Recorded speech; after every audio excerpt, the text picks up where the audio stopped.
We've been studying about the Bible the last few weeks. ನಾವು ಕಳೆದ ಕೆಲವು ವಾರಗಳಿಂದ ಸತ್ಯವೇದದ ಕುರಿತಾಗಿ ಅಧ್ಯಯನ ಮಾಡುತ್ತಿದ್ದೇವೆ. Remember, it is not a Bible study, it is study about the Bible. ಜ್ಞಾಪಕ ಇಟ್ಟುಕೊಳ್ಳಿರಿ, ಇದು ಸತ್ಯವೇದ ಅಧ್ಯಯನ ಅಲ್ಲ, ಬದಲಾಗಿ ಸತ್ಯವೇದದ ಕುರಿತಾದಂತ ಅಧ್ಯಯನ. You may wonder, what is there so much to study about the Bible? ನಿಮಗೆ ಆಶ್ಚರ್ಯವಾಗಬಹುದು, ಸತ್ಯವೇದದ ಕುರಿತಾಗಿ ಅಧ್ಯಯನ ಮಾಡುವುದಕ್ಕೆ ಏನಿದೆ ಎಂಬುದಾಗಿ. There are so much. We looked at the Word of God is a revelation from God. ನಾವು ಈಗಾಗಲೇ ಅನೇಕ ಸಂಗತಿಗಳನ್ನು ಸತ್ಯವೇದದ ಕುರಿತಾಗಿ ನಾವು ನೋಡಿಕೊಂಡೆವು.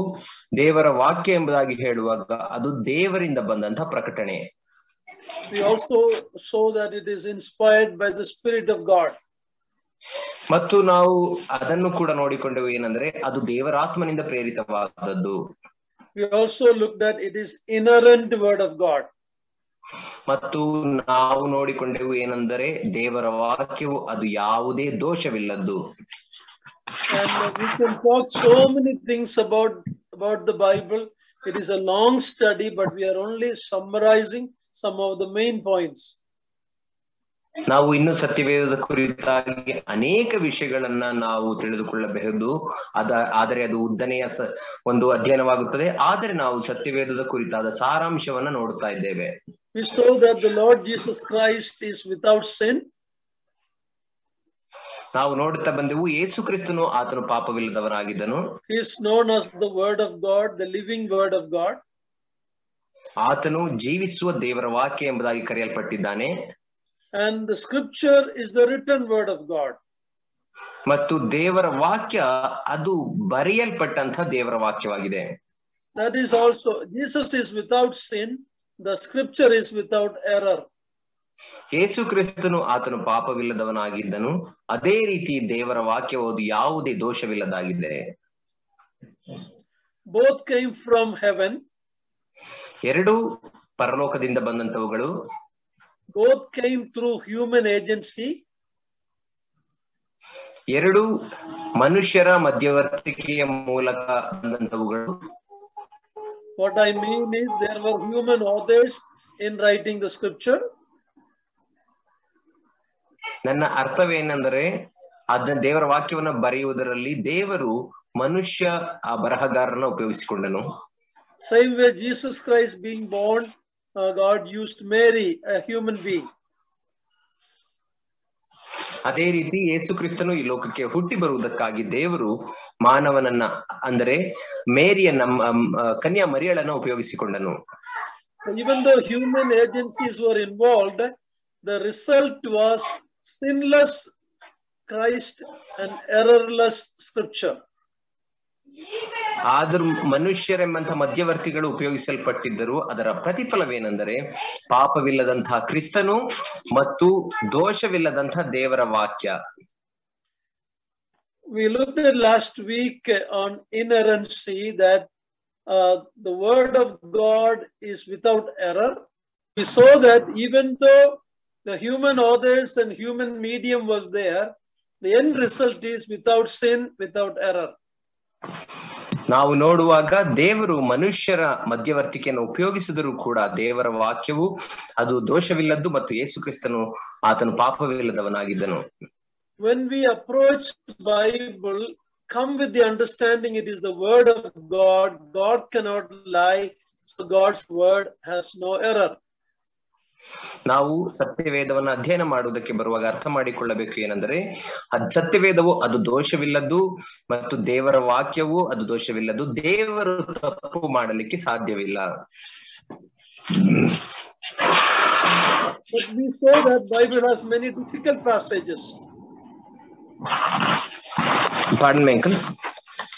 Bible has, even though Bible has no error, we started looking at last week, there are difficult passages in the Bible.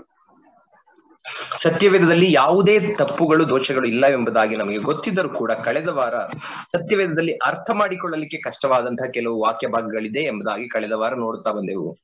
We looked at 7 different passages and how we should understand that. ನಾವು 7 ವಿಧವಾದಂತಹ ದೇವರ ವಾಕ್ಯ ಭಾಗಗಳನ್ನ ನಾವು ನೋಡಿದೆವು ಮತ್ತು ಅವುಗಳನ್ನ ಹೇಗೆ ಅರ್ಥ ಮಾಡಿಕೊಳ್ಳಬೇಕು ಎಂಬುದಾಗಿ ಕೂಡ ನೋಡ್ತಾ ಬಂದೆವು. We will continue that for some more time. ಅದನ್ನು ನಾವು ಮತ್ತೆ ಕೆಲವು ಸಮಯಗಳವರೆಗೆ ಮುಂದುವರಿಸುತ್ತೇವೆ. A passage mentioned in the Old Testament, sometimes it is quoted little different in the New Testament. ಹಳೆ ಒಡಂಬಡಿಕೆಯಲ್ಲಿ ಕೊಡಲ್ಪಟ್ಟಿರುವಂತಹ ದೇವರ ವಾಕ್ಯವು ಅದು ಹೊಸ ಒಡಂಬಡಿಕೆ ಬರುವಾಗ ಸ್ವಲ್ಪ ವಿಭಿನ್ನವಾಗಿ ಅದು ಬರೆಯಲ್ಪಟ್ಟಿರುವುದನ್ನು ನಾವು ನೋಡುತ್ತೇವೆ. That is not because of any contradiction. ಅದರ ಅರ್ಥ ಅವೆರಡು ತದ್ವಿರುದ್ಧವಾದಂತಹ ವಾಕ್ಯ ಭಾಗಗಳು ಎಂಬುದಾಗಿ ಅಲ್ಲ. The context for which it was quoted is emphasizing something different. ಯಾಕೆಂದರೆ ಆ ವಚನ ಭಾಗವು ಬರೆಯಲ್ಪಟ್ಟಂತಹ ಹಿನ್ನೆಲೆ ಅದು ಬೇರೆ ಒಂದು ವಿಷಯವನ್ನೇ ಅದು ಸಾರುವಂತದ್ದಾಗಿರುತ್ತದೆ. So a quotation that is bit different in the New Testament from the Old Testament doesn't mean that it is contradicting. ಹೊಸ ಒಡಂಬಡಿಕೆಯಲ್ಲಿ ಹಳೆ ಒಡಂಬಡಿಕೆಯ ದೇವರ ವಾಕ್ಯವನ್ನು ಸ್ವಲ್ಪ ವಿಭಿನ್ನವಾಗಿ ಬರೆಯಲ್ಪಟ್ಟಿದೆ ಎಂಬ ಕಾರಣಕ್ಕೆ ಅವೆರಡು ತದ್ವಿರುದ್ಧವಾದವುಗಳು ಎಂಬುದಾಗಿ ಅರ್ಥವಲ್ಲ. Now look at for example Zechariah's book chapter 12 verse 10. ಅದಕ್ಕೆ ಉದಾಹರಣೆಯಾಗಿ ನಾವು ಜಕರ್ಯನ ಪ್ರವಾದನೆಯ ಗ್ರಂಥ chapter 12 verse 10. 12ನೇ ಅಧ್ಯಾಯ 10ನೇ ವಚನವನ್ನು ನಾವು ನೋಡಿಕೊಳ್ಳೋಣ. ದಾವೀದ ವಂಶದವರಲ್ಲಿಯೂ ಯೆರೂಸಲೇಮಿನವರಲ್ಲಿಯೂ ದೇವರ ದಯೆಯನ್ನು ಹಂಬಲಿಸಿ ಬೇಡುವ ಭಾರವನ್ನು ಸುರಿಸುವೆನು. ತಾವು ಇರಿದವನನ್ನು ದಿಟ್ಟಿಸಿ ನೋಡುವರು, ಇದ್ದೊಬ್ಬ ಮಗನನ್ನು ಕಳೆದುಕೊಂಡಂತೆ ಅವನಿಗಾಗಿ ಗೋಳಾಡುವರು, ಚೊಚ್ಚಲ ಮಗನ ವಿಯೋಗಕ್ಕೋಸ್ಕರ ದುಃಖಪಟ್ಟಂತೆ ಅವನಿಗಾಗಿ ದುಃಖಿಸುವರು. Here we read they will look on me whom they have pierced. ತಾವು ಇರಿದವನನ್ನು ಅವರು ದಿಟ್ಟಿಸಿ ನೋಡುವರು ಎಂಬುದಾಗಿ ಇಲ್ಲಿ ನಾವು ನೋಡುತ್ತೇವೆ. In English it is they will look at me. Jehovah is telling like me. ಅಲ್ಲಿ ಇಂಗ್ಲಿಷ್ ಭಾಷಾಂತರದಲ್ಲಿ ನಾವು ನೋಡುವಾಗ ಯೆಹೋವ ದೇವರು ಹೇಳುತ್ತಿರುವುದು ಅವರು ನನ್ನನ್ನ ದಿಟ್ಟಿಸಿ ನೋಡುವರು ಎಂಬುದಾಗಿ. Now turn to John 19 verse 37. ನಾವು ಯೋಹಾನ 19ನೇ ಅಧ್ಯಾಯ 37ನೇ ವಚನವನ್ನು ನಾವು ನೋಡಿಕೊಳ್ಳೋಣ. ಯೋಹಾನನ ಸುವಾರ್ತೆ 19ನೇ ಅಧ್ಯಾಯ 37ನೇ ವಚನ. ಮತ್ತು ಅವರು ತಾವು ಇರಿದವನನ್ನು ದಿಟ್ಟಿಸಿ ನೋಡುವರು ಎಂದು ಶಾಸ್ತ್ರದಲ್ಲಿ ಮತ್ತೊಂದು ಮಾತು ಹೇಳಿಯದೆ. So there it says me, here it says him. ಅಲ್ಲಿ ಜಕರ್ಯನ ಗ್ರಂಥದಲ್ಲಿ ನನ್ನನ್ನ ದಿಟ್ಟಿಸಿ ನೋಡುವರು ಎಂಬುದಾಗಿ ಹೇಳಲ್ಪಟ್ಟಿದೆ. ಇಲ್ಲಿ ಯೋಹಾನನ ಗ್ರಂಥದಲ್ಲಿ ಅವನನ್ನ ದಿಟ್ಟಿಸಿ ನೋಡುವರು ಎಂಬುದಾಗಿ ಬರೆಯಲ್ಪಟ್ಟಿದೆ. That is a very clear evidence of the deity of the Lord Jesus Christ. ಅದು ಯೇಸು ಕ್ರಿಸ್ತನ ದೈವತ್ವವನ್ನು ಸ್ಪಷ್ಟವಾಗಿ ತೋರಿಸಿಕೊಡುವ ದೇವವಾಕ್ಯ. So the me of Zechariah is the him of John 19. ಜಕರ್ಯನ ಪ್ರವಾದನೆ ಗ್ರಂಥದಲ್ಲಿ ನನ್ನನ್ನ ದೃಷ್ಟಿಸಿ ನೋಡುವರು ಎಂಬುದಾಗಿ ಹೇಳಿರುವಂತದ್ದು ಯೋಹಾನನ ಗ್ರಂಥದ 19ನೇ ಅಧ್ಯಾಯದಲ್ಲಿ ಅವನನ್ನ ದೃಷ್ಟಿಸಿ ನೋಡುವರು ಎಂಬುದಾಗಿ ಆಗುತ್ತದೆ. We can see another example in Luke chapter 4 verse 18 and 19. ನಾವು ಇನ್ನೊಂದು ಉದಾಹರಣೆಯನ್ನು ನಾವು ನೋಡಬಹುದು. ಲೂಕನ ಸುವಾರ್ತೆಯ ಗ್ರಂಥ 4ನೇ ಅಧ್ಯಾಯ 14 ಮತ್ತು 15ನೇ ವಚನ. 18 and 19. 18 ಮತ್ತು 19ನೇ ವಚನ. ಕರ್ತನ ಆತ್ಮವು ನನ್ನ ಮೇಲೆ ಇದೆ, ಆತನು ನನ್ನನ್ನು ಬಡವರಿಗೆ ಶುಭ ವರ್ತಮಾನವನ್ನು ಸಾರುವುದಕ್ಕೆ ಅಭಿಷೇಕಿಸಿದನು, ಸೆರೆಯವರಿಗೆ ಬಿಡುಗಡೆಯಾಗುವುದನ್ನು ಮತ್ತು ಕುರುಡರಿಗೆ ಕಣ್ಣು ಬರುವುದನ್ನು ಪ್ರಸಿದ್ಧಿಪಡಿಸುವುದಕ್ಕೂ, ಮನಮುರಿದವರನ್ನು ಬಿಡಿಸಿ ಕಳುಹಿಸುವುದಕ್ಕೂ, ಕರ್ತನು ನೇಮಿಸುವ ಶುಭ ವರ್ಷವನ್ನು ಪ್ರಚುರಪಡಿಸುವುದಕ್ಕೂ ಆತನು ನನ್ನನ್ನು ಕಳುಹಿಸಿದ್ದಾನೆ ಎಂಬುದು. Now look at the quotation from Isaiah 61 1 and 2. ನಾವು ಯೆಶಾಯನ ಪ್ರವಾದನೆ ಗ್ರಂಥ 61ನೇ ಅಧ್ಯಾಯ 1 ಮತ್ತು 2ನೇ ವಚನವನ್ನು ನಾವು ನೋಡಿಕೊಳ್ಳೋಣ. ಯೆಶಾಯ 61ನೇ ಅಧ್ಯಾಯ 1 ಮತ್ತು 2ನೇ ವಚನ.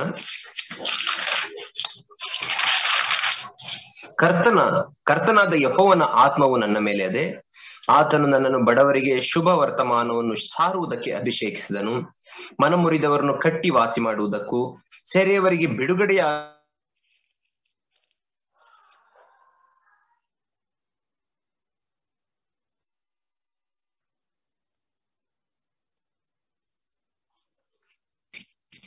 ನಮ್ಮ ದೇವರು ಮುಯ್ಯಿಸುವ ದಿನ ಇವುಗಳನ್ನು ಪ್ರಚಾರಗೊಳಿಸುವುದಕ್ಕೂ ದುಃಖಿತರೆಲ್ಲರನ್ನು ಸಂತೈಸುವುದಕ್ಕೂ ಎಂಬುದಾಗಿ ನಾವು ನೋಡುತ್ತೇವೆ.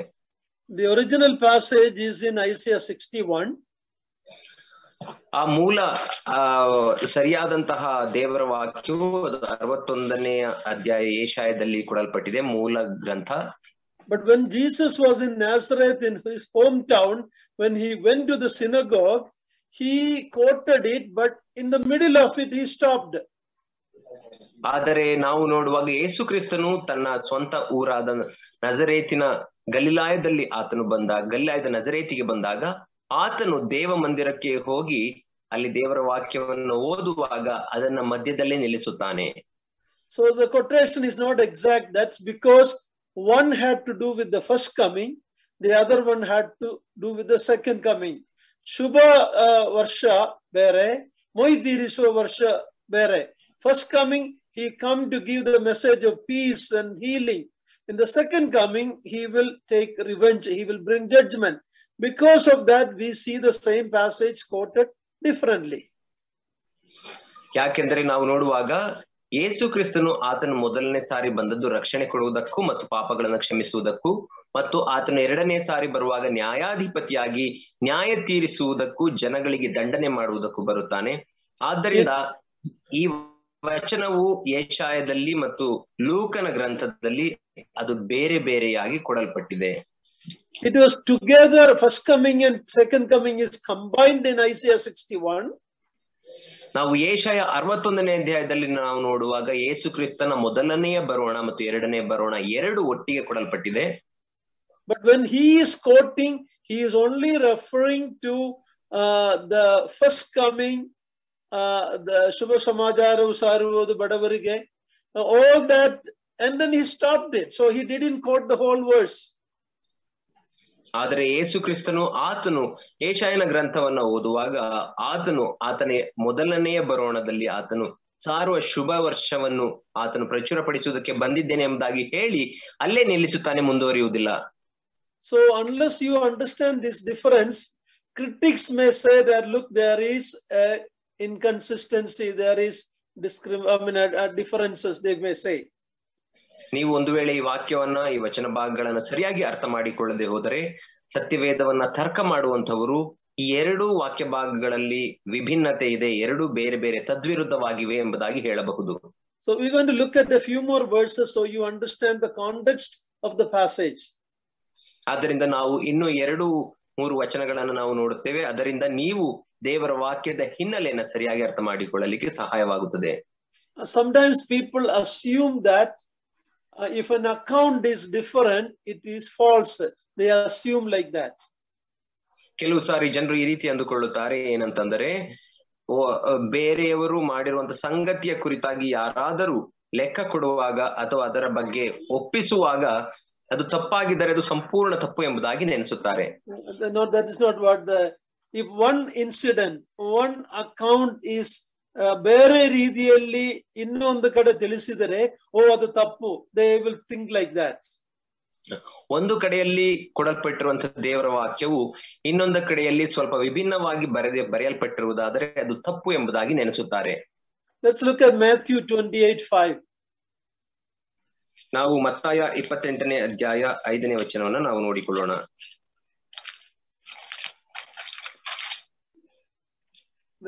ಆಗ ದೂತನು ಆ ಹೆಂಗಸಿಗೆ, ನೀವು ಹೆದರಬೇಡಿರಿ, ಶಿಲುಬೆಗೆ ಹಾಕಲ್ಪಟ್ಟಿದ್ದ ಯೇಸುವನ್ನು ಹುಡುಕುತ್ತೀರೆಂದು ಬಲ್ಲೆನು, ಆತನು ಇಲ್ಲಿ ಇಲ್ಲ, ತಾನು ಹೇಳಿದಂತೆ ಎದ್ದಿದ್ದಾನೆ, ಬನ್ನಿ ಆತನು ಮಲಗಿದ್ದ ಸ್ಥಳವನ್ನು ನೋಡಿರಿ. Here it shows that there was one angel at the tomb. ಇಲ್ಲಿ ನಾವು ನೋಡುವಾಗ ಯೇಸು ಕ್ರಿಸ್ತನ ಸಮಾಧಿಯ ಬಳಿಯಲ್ಲಿ ಒಬ್ಬ ದೇವದೂತನಿದ್ದು ಎಂಬುದಾಗಿ ಗೊತ್ತಾಗುತ್ತದೆ. Verse 2 also, an angel of the Lord. ಅಲ್ಲಿ ಒಬ್ಬ ದೇವದೂತನು ಎಂಬುದಾಗಿ ಅಲ್ಲಿ 2ನೇ ವಚನದಲ್ಲಿಯೂ ಕೂಡ ಕೊಡಲ್ಪಟ್ಟಿದೆ. But look at John chapter 20 verse 12. ಆದರೆ ಯೋಹಾನ 20ನೇ ಅಧ್ಯಾಯ 12ನೇ ವಚನವನ್ನ ನಾವು ನೋಡೋಣ. ಯೋಹಾನ 20:12, ಯೇಸುವಿನ ದೇಹವು ಇಟ್ಟಿದ್ದ ಸ್ಥಳದಲ್ಲಿ ಬೆಳ್ಳಗಿರುವ ವಸ್ತ್ರಗಳನ್ನು ಹೊದ್ದುಕೊಂಡ ಇಬ್ಬರು ದೇವದೂತರನ್ನು ಕಂಡಳು. ಅವರಲ್ಲಿ ಒಬ್ಬನು ಕಾಲಿದ್ದ ಕಡೆಯಲ್ಲಿ ಕೂತಿದ್ದನು. So Matthew says there's one angel. ಮತ್ತಾಯನು ಅಲ್ಲಿ ಒಬ್ಬ ದೇವದೂತನಿದ್ದ ಎಂದು ಹೇಳ್ತಾನೆ. And John says that there were two angels. ಆದರೆ ಯೋಹಾನನು ಅಲ್ಲಿ ಇಬ್ಬರು ದೇವದೂತರಿದ್ದರು ಎಂಬುದಾಗಿ ಹೇಳುತ್ತಾನೆ. This is enough for the critics to say, look, there is contradiction in the Bible. ದೇವರ ವಾಕ್ಯದಲ್ಲಿ ಸತ್ಯವೇದದಲ್ಲಿ ತಪ್ಪುಗಳಿವೆ ಎಂಬುದಾಗಿ ಹೇಳುವುದಕ್ಕೆ ಇದೊಂದು ವಾಕ್ಯ ಭಾಗ ಸಾಕು ಸತ್ಯವೇದವನ್ನು ಖಂಡಿಸುವವರಿಗೆ. But if Matthew said there was only one angel and John says there were two angels, then it is inconsistency, then it is a contradiction. You understand? ಅಲ್ಲಿ ಒಂದು ವೇಳೆ ಮತ್ತಾಯನು ಒಬ್ಬ ದೇವದೂತ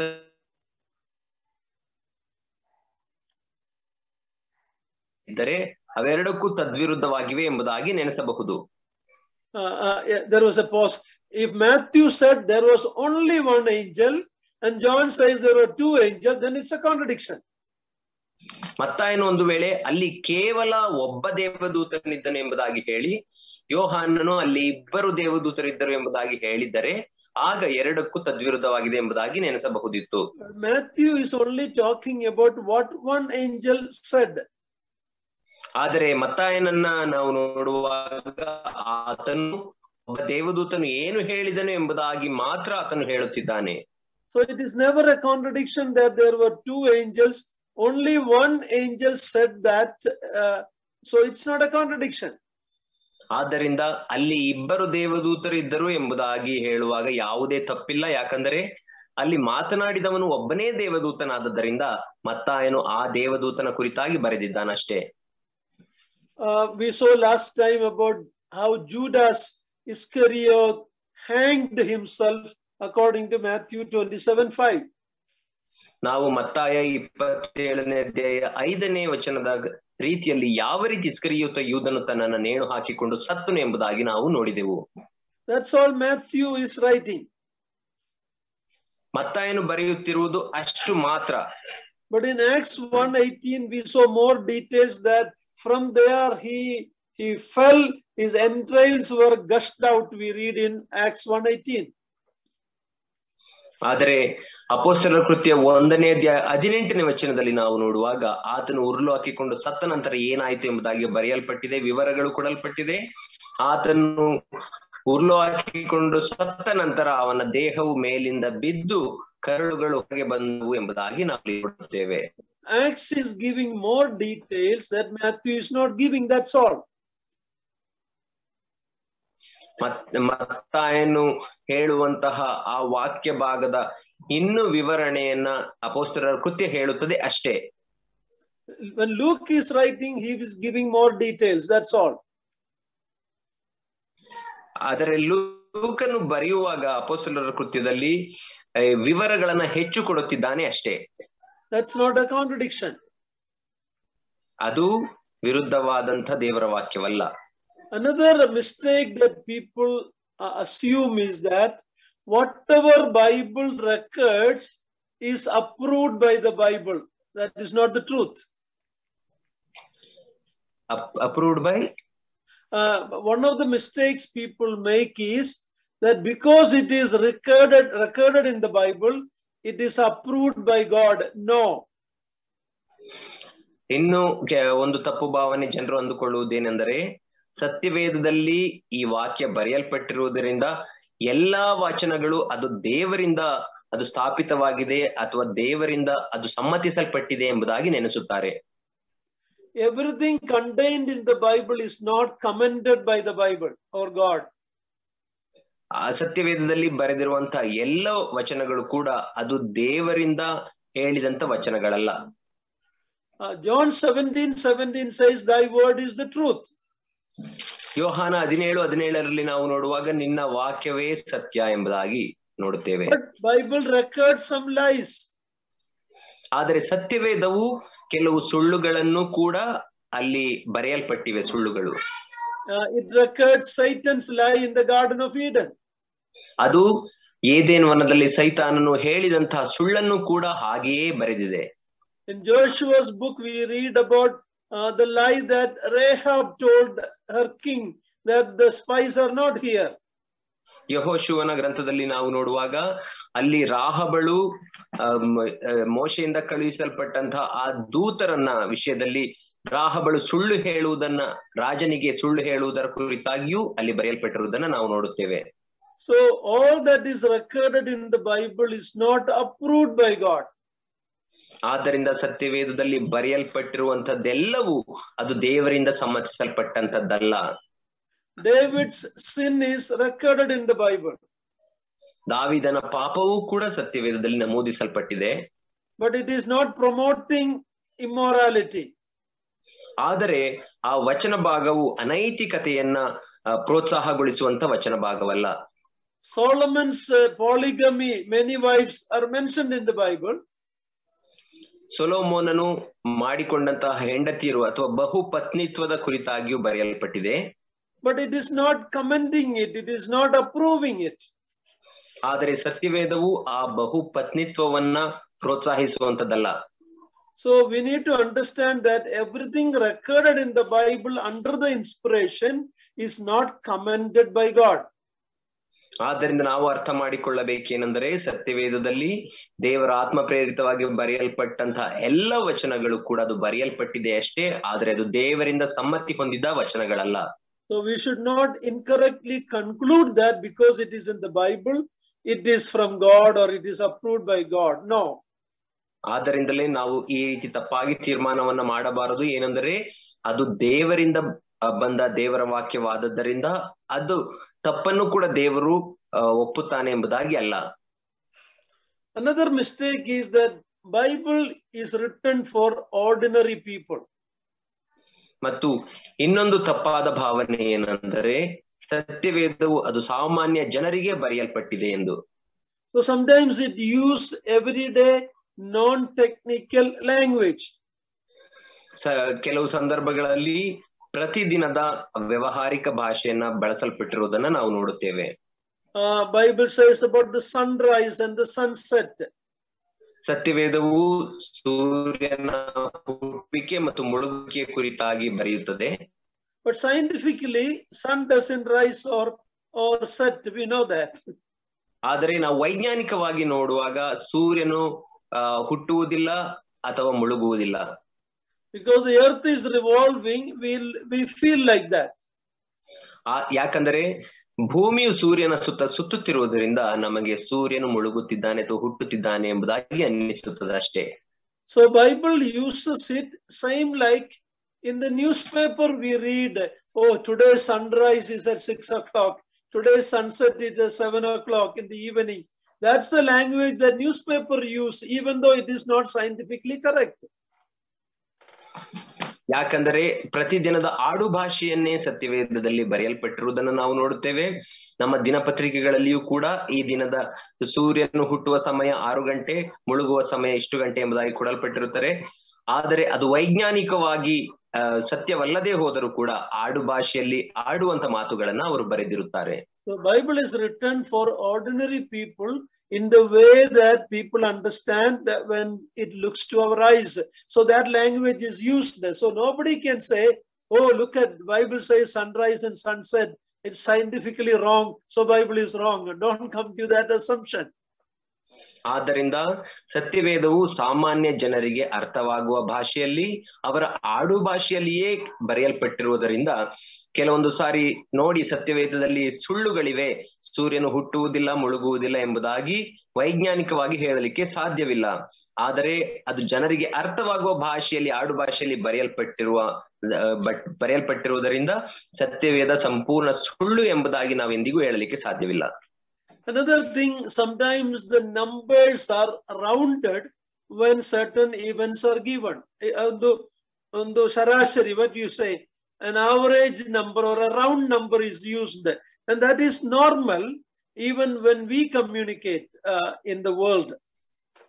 ನಾವು ಸತ್ಯವೇದದಲ್ಲಿ ನೋಡುವಾಗ ಸಂಖ್ಯೆಗಳ ವಿಷಯದಲ್ಲಿ ಬರುವಾಗ ಸರಿಸುಮಾರು ಸಂಖ್ಯೆಗಳ ಅಂದ್ರೆ ಸರಿಸುಮಾರು ಇಷ್ಟಿರಬಹುದು ಎಂಬುದಾಗಿ ಒಂದು ಹತ್ತಿರದ ಸಂಖ್ಯೆಗೆ ನಮೂದಿಸಲ್ಪಟ್ಟಿರುವುದನ್ನ ನಾವು ನೋಡುತ್ತೇವೆ. ಅದನ್ನೇ ನಾವು ದಿನದ ವ್ಯವಹಾರದಲ್ಲಿಯೂ ಕೂಡ ಉಪಯೋಗಿಸುತ್ತೇವೆ. In Matthew 1:17, we are told about the genealogy of Jesus Christ, that there is 14 generation, another 14 generation. We read that mentioned in Matthew 1:17. Can you read that? ನಾವು ಮತ್ತಾಯ 1ನೇ ಅಧ್ಯಾಯ 17ನೇ ವಚನದಲ್ಲಿ ನಾವು ನೋಡುವಾಗ ಯೇಸು ಕ್ರಿಸ್ತನ ವಂಶಾವಳಿಗೂ ಮತ್ತು ಅಲ್ಲಿ ಹಿಂದಿನ ವಂಶಾವಳಿಗಳಿಗೂ ನೋಡುವಾಗ 14 ವಂಶಾವಳಿಗಳು ಎಂಬುದಾಗಿ ಅನೇಕ ಕಡೆಯಲ್ಲಿ ಬರೆಯಲ್ಪಟ್ಟಿರುವುದನ್ನು ನಾವು ನೋಡುತ್ತೇವೆ. ಹೀಗೆ ಅಬ್ರಹಾಮನಿಂದ ದಾವಿದನವರೆಗೂ ಒಟ್ಟು 14 ತಲೆಗಳು, ದಾವಿದ ಮೊದಲುಗೊಂಡು ಬಾಬೇಲಿಗೆ ಸೆರೆ ಹೋಗುವವರೆಗೂ 14 ತಲೆಗಳು, ಬಾಬೇಲಿಗೆ ಸೆರೆ ಹೋದಂದಿನಿಂದ ಕ್ರಿಸ್ತನವರೆಗೂ 14 ತಲೆಗಳು. Now when people study the Bible in detail, they know that there were some generation that was skipped. It is not exactly 14. There are some names that are skipped. Maybe for easy to recognize, easy to memorize, 14. But there were some generation that is skipped or missed or not mentioned in here. So that's not an error. ಆದರೆ ನಾವು ಸತ್ಯವೇದದಲ್ಲಿ ನಾವು ನೋಡುವಾಗ ಅನೇಕ ವಂಶಾವಳಿಗಳ ಹೆಸರುಗಳನ್ನ ಬಿಟ್ಟಿರುವುದನ್ನ ನಾವು ನೋಡುತ್ತೇವೆ. ಅದು ಜ್ಞಾಪಕ ಇಟ್ಟುಕೊಳ್ಳಲಿಕ್ಕೆ ಅನುಕೂಲವಾಗುವ ಹಾಗೆ 14 ಎಂಬುದಾಗಿ ಅರ್ಥ ಮಾಡಿಕೊಳ್ಳಲಿಕ್ಕೆ ಸಾಧ್ಯವಾಗುವ ಹಾಗೆ ಕೆಲವು ವಂಶಗಳ ಹೆಸರುಗಳನ್ನ ಬೇಕೆಂದೇ ಬಿಟ್ಟಿರುವುದನ್ನ ನಾವು ನೋಡುತ್ತೇವೆ. ಅದರ ಅರ್ಥ ಅದು ಸಂಪೂರ್ಣವಾಗಿ ತಪ್ಪು ಎಂದಲ್ಲ. Another thing is, when talking about father, sometimes not the own father is mentioned, but great grandfather is mentioned, but the name father is used.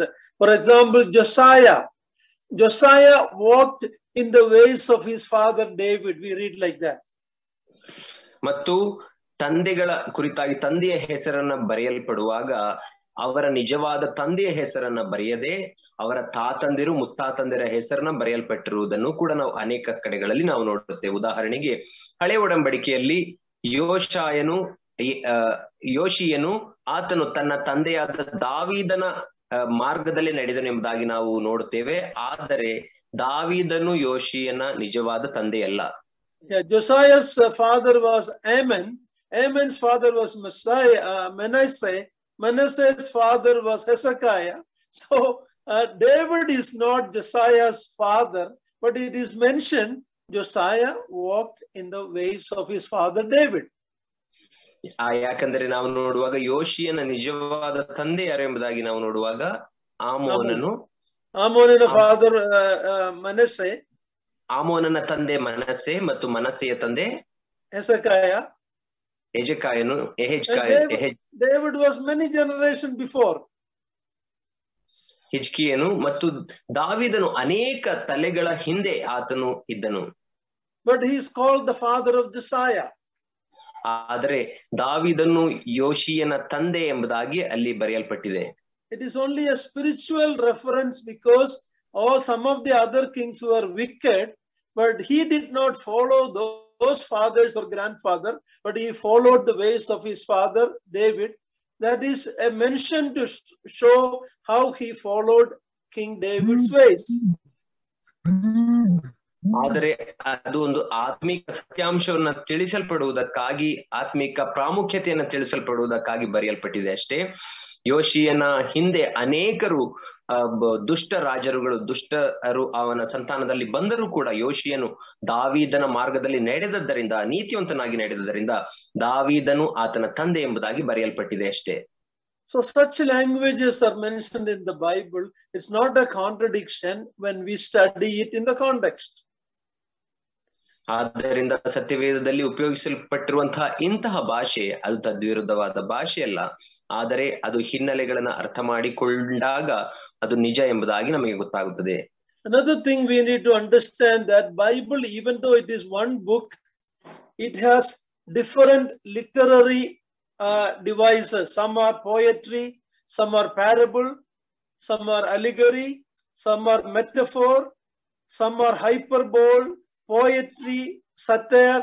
So different kinds of literature is in the Bible. ಮತ್ತು ನಾವು ಇನ್ನೂ ಒಂದು ವಿಷಯವನ್ನ ನಾವು ನೋಡುತ್ತೇವೆ ಏನಂದ್ರೆ ಸತ್ಯವೇದವು ಅದು ಒಂದೇ ಗ್ರಂಥವಾಗಿದ್ದರೂ ಕೂಡ ಅದರಲ್ಲಿ ಬರೆಯಲ್ಪಟ್ಟಿರುವಂತಹ ಆ ಒಂದು ಸಾಹಿತ್ಯದ ಶೈಲಿ ಅದು ಬೇರೆ ಬೇರೆ ವಿಧವಾಗಿವೆ. ಕೆಲವು ಪದ್ಯ ರೂಪದಲ್ಲಿ ಬರೆಯಲ್ಪಟ್ಟಿವೆ, ಕೆಲವು ಗದ್ಯ ರೂಪದಲ್ಲಿವೆ, ಕೆಲವು ಇತಿಹಾಸದ ರೂಪದಲ್ಲಿ ಬರೆಯಲ್ಪಟ್ಟಿವೆ, ಕೆಲವು ಅದು ದುಃಖ ಸೂಚಕದ ರೂಪದಲ್ಲಿ ಬರೆಯಲ್ಪಟ್ಟಿವೆ, ಇನ್ನು ಕೆಲವು ಸಾಮ್ಯದ ರೂಪದಲ್ಲಿ ಬರೆಯಲ್ಪಟ್ಟಿವೆ. Some are hyperbole. Hyperbole means exaggerating to make the meaning more stressed. ಮತ್ತು ಇನ್ನು ಕೆಲವು ಉತ್ಪ್ರೇಕ್ಷೆಯಾಗಿ ಬರೆಯಲ್ಪಟ್ಟಿವೆ. ಉತ್ಪ್ರೇಕ್ಷೆ ಎಂಬುದಾಗಿ ನಾವು ನೋಡುವಾಗ ಆ ಒಂದು ವಿಷಯದ ತೀವ್ರತೆಯನ್ನು ಅರ್ಥಪಡಿಸುವುದಕ್ಕಾಗಿ ಅಲ್ಲಿ ಇರುವುದಕ್ಕಿಂತ ಹೆಚ್ಚಾಗಿ ಆ ಪದಕ್ಕೆ ಒತ್ತುಗೊಟ್ಟು ಬರೆದಿರುವಂತದ್ದು. Some are figure of speech. ಇನ್ನು ಕೆಲವು ಉಪಮಾನಗಳು. Bible, we cannot take everything literal, even though there are literal statements. ನಾವು ಸತ್ಯವೇದವನ್ನ ಆ ಸಾಹಿತ್ಯ ರೂಪದಲ್ಲಿಯೇ ತೆಗೆದುಕೊಳ್ಳಲಿಕ್ಕೆ ಸಾಧ್ಯವಿಲ್ಲ. ಅಲ್ಲಿ ಅಕ್ಷರಿಕವಾಗಿ ಅಕ್ಷರಶಃ ನಾವು ಕೆಲವು ವಾಕ್ಯ ಭಾಗಗಳನ್ನು ತೆಗೆದುಕೊಳ್ಳಲಿಕ್ಕೆ ಸಾಧ್ಯವಿಲ್ಲ. ಅದು ಅಕ್ಷರಶಃ ವಿರುವ ಹಾಗೆ ಬರೆದಿದ್ದರೂ ಸಹ. Jesus said, I am the door. ಯೇಸು ಕ್ರಿಸ್ತನು ಹೇಳಿದನು, ನಾನು ಬಾಗಿಲಾಗಿದ್ದೇನೆ. That doesn't mean he is made of teak wood. ಅದರ ಅರ್ಥ ಯೇಸು ಕ್ರಿಸ್ತನು ಆತನು ತೇಗದ ಮರದಿಂದ ಮಾಡಲ್ಪಟ್ಟಿಲ್ಲ. He said, I am bread. That doesn't mean that he is like some bread. ಯೇಸು ಕ್ರಿಸ್ತನು ನಾನೇ ರೊಟ್ಟಿ ಎಂಬುದಾಗಿ ಹೇಳಿದನು. ಅದರ ಅರ್ಥ ಆತನು ಯಾವುದೋ ಒಂದು ಹಿಟ್ಟಿಂದ ಮಾಡಲ್ಪಟ್ಟಿದ್ದಾನೆ ಎಂಬುದಾಗಿ ಅಲ್ಲ. So certain things we don't take literally because we know the meaning behind it. But then there are other things that are literal. ಆದ್ದರಿಂದ ನಮಗೆ ಗೊತ್ತು ಕೆಲವು ಸಂಗತಿಗಳು ಅದು ಅಕ್ಷರ ರೂಪದಲ್ಲಿ ಬರೆಯಲ್ಪಟ್ಟಿದ್ದರೂ ಅವುಗಳನ್ನು ಅದೇ ಅರ್ಥದಲ್ಲಿ ತೆಗೆದುಕೊಳ್ಳಲಿಕ್ಕೆ ಸಾಧ್ಯವಿಲ್ಲ. ಆದರೆ ಇನ್ನು ಕೆಲವು ವಚನ ಭಾಗಗಳು ಅವು ಅಕ್ಷರಶಃ ನಾವು ತೆಗೆದುಕೊಳ್ಳಬೇಕಾಗುತ್ತದೆ. Book of Revelation has a lot of metaphor, lot of things we cannot take literally. ನಾವು ಪ್ರಕಟಣೆಯ ಗ್ರಂಥದಲ್ಲಿ ನಾವು ನೋಡುವಾಗ ಅನೇಕ ಉಪಮಾನ ಉಪಮೇಯಗಳು ಬರೆಯಲ್ಪಟ್ಟಿವೆ. ಅವುಗಳನ್ನು ನಾವು ಅದೇ ಅರ್ಥದಲ್ಲಿ ತೆಗೆದುಕೊಳ್ಳಲಿಕ್ಕೆ ಸಾಧ್ಯವಿಲ್ಲ. Psalm 36:7 talks about the wings of God. ಕೀರ್ತನೆ 37ನೇ ಅಧ್ಯಾಯ 36:7 36ನೇ ಅಧ್ಯಾಯ 7ನೇ ವಚನದಲ್ಲಿ ದೇವರ ರೆಕ್ಕೆಗಳು ಎಂಬುದಾಗಿ ಕೊಡಲ್ಪಟ್ಟಿದೆ. Psalm 36:7 second part, read it brother. ನಾವು ಕೀರ್ತನೆ 36ನೇ ಅಧ್ಯಾಯ 7ನೇ ವಚನದ 2ನೇ ಭಾಗವನ್ನು ನಾವು ನೋಡಿಕೊಳ್ಳುವಾಗ, ಮಾನವರು ನಿನ್ನ ರೆಕ್ಕೆಗಳ ಮರೆಯನ್ನು ಆಶ್ರಯಿಸಿಕೊಳ್ಳುತ್ತಾರೆ. That doesn't mean God is like some bird with a feather wings. ಇದರ ಅರ್ಥ ದೇವರು ಯಾವುದೋ ಪಕ್ಷಿಯ ಹಾಗೆ ರೆಕ್ಕೆಗಳನ್ನುಳ್ಳವನು ಎಂಬುದಾಗಿ ಅಲ್ಲ. Psalm 44:23 ಕೀರ್ತನೆ 44:23ನೇ ವಚನ, ಯಾಕೆ ವಿಮುಖನಾಗಿದ್ದಿ? ನಮಗಿರುವ ಬಾಧೆಯನ್ನು ಹಿಂಸೆಯನ್ನು ಯಾಕೆ ಲಕ್ಷಿಸುವುದಿಲ್ಲ? So it says, Lord awake, why are you sleeping? 23ನೇ ವಚನದಲ್ಲಿ ನಾವು ನೋಡುವ, ಕರ್ತನೆ ಯಾಕೆ ನಿದ್ರಿಸುತ್ತೀ, ಎಚ್ಚರವಾಗು ಎಂಬುದಾಗಿ ಅಲ್ಲಿ ಬರೆಯಲ್ಪಟ್ಟಿದ್ದರೂ ಸಹ. So it doesn't mean that God was sleeping. Bible says the God of Israel doesn't sleep or slumber. ಅದರ ಅರ್ಥ ದೇವರು ಮಲಗಿಕೊಂಡಿದ್ದನು ಎಂಬುದಾಗಿ ಅಲ್ಲ. ಸತ್ಯವೇದವು ಹೇಳುತ್ತದೆ, ಇಸ್ರಾಯೇಲರ ದೇವರು ಆತನು ತೂಕಡಿಸುವುದಿಲ್ಲ, ನಿದ್ರಿಸುವುದಿಲ್ಲ ಎಂಬುದಾಗಿ. So we need to understand the context to understand what is it telling, rather than trying to find fault in the Bible. ಆದ್ದರಿಂದ ಆ ವಚನ ಭಾಗದ ಹಿನ್ನೆಲೆ, ಯಾವ ಕಾರಣಕ್ಕಾಗಿ ಆ ವಚನ ಭಾಗ ಆ ರೀತಿ ಮಾತನಾಡುತ್ತಿದೆ ಎಂಬುದಾಗಿ ನಾವು ಅರ್ಥ ಮಾಡಿಕೊಳ್ಳಬೇಕು, ಬದಲಾಗಿ ತಪ್ಪು ಹುಡುಕಲಿಕ್ಕೆ ಹೋಗಬಾರದು. But also keep in mind that when we talk about absolute inspiration and inerrancy, remember many times we said it is talking about the original autograph copy. ನಾವು ಇನ್ನೊಂದು ಅರ್ಥ ಮಾಡಿಕೊಳ್ಳಬೇಕೇನೆಂದರೆ, ನಾವು ದೇವರ ವಾಕ್ಯವು ಅದು ದೇವರ ಆತ್ಮ ಪ್ರೇರಿತವಾದದ್ದು ಮತ್ತು ಅದು ದೇವರ ಆತ್ಮನ ದೇವರ ಹಸ್ತಪ್ರತಿ ಎಂಬುದಾಗಿ ಹೇಳುವಾಗ ಅದು we are talking about the original copy, original autograph. ನಾವು ಮಾತನಾಡುತ್ತಿರುವುದು ಯಾವ ವಿಷಯದ ಬಗ್ಗೆ ಅಂದರೆ, ಮೂಲ ಪ್ರತಿಯಾದಂತಹ ಹಸ್ತಾಕ್ಷರವಾದಂತಹ ದೇವರ ವಾಕ್ಯದ ಕುರಿತಾಗಿ. In the copying, even though much care was taken, there creeped in a few errors, minor errors.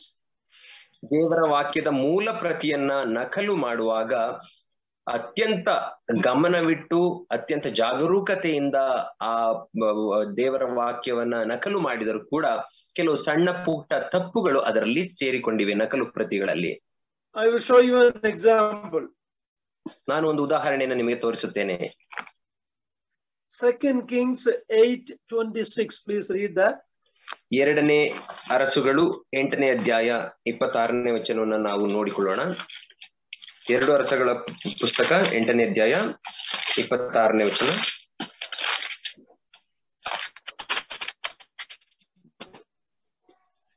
ಇವನು ಪಟ್ಟಕ್ಕೆ ಬಂದಾಗ 22 ವರ್ಷದವನಾಗಿದ್ದು ಯೆರೂಸಲೇಮಿನಲ್ಲಿ 1 ವರ್ಷ ಆಳಿದನು. ಇಸ್ರಾಯೇಲರ ಅರಸನಾದ ಒಮ್ರಿಯ ಮೊಮ್ಮಗಳಾದ ಅತಲ್ಯ ಎಂಬಾಕೆಯು ಇವನ ತಾಯಿ. It is talking about King Ahaziah.